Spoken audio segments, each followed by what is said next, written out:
قال رسول اللہ صلی اللہ علیہ وسلم الصیام والقرآن یشفعان للعبد یوم القیامہ، روزہ اور قرآن مجید دونوں بندے کی سفارش کریں گے قیامت کے دن۔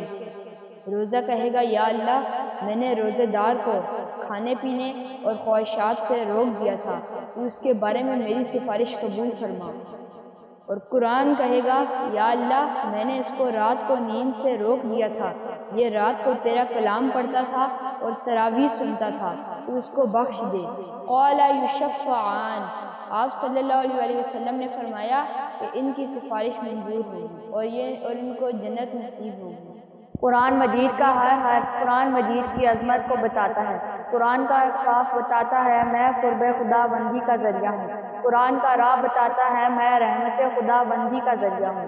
قرآن کا الف کہتا ہے میں انعامات خدا بندی کا ذریعہ ہوں۔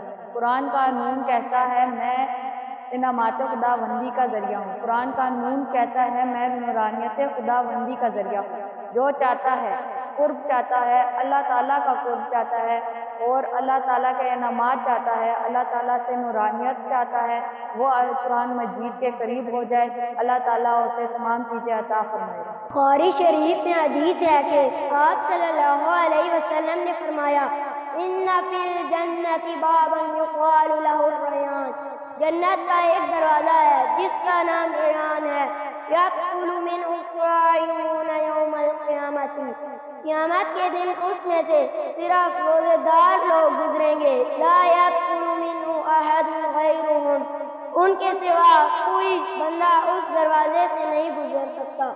جب ایک بندہ کہتا ہے الحمدللہ رب العالمین، تو اللہ تعالیٰ جواب میں کہتا ہے حمدنی عبدی، میرے بندے نے میری تعریف کی۔ جب ایک بندہ کہتا ہے الرحمن الرحیم، تو اللہ تعالیٰ جواب میں کہتا ہے اثنی علی عبدی، میرے بندے نے میری ثنا بیان کی۔ جب ایک بندہ کہتا ہے مالک یوم الدین، تو اللہ تعالیٰ جواب میں کہتا ہے مجدنی عبدی، میرے بندے نے میری بزرگی بیان کی۔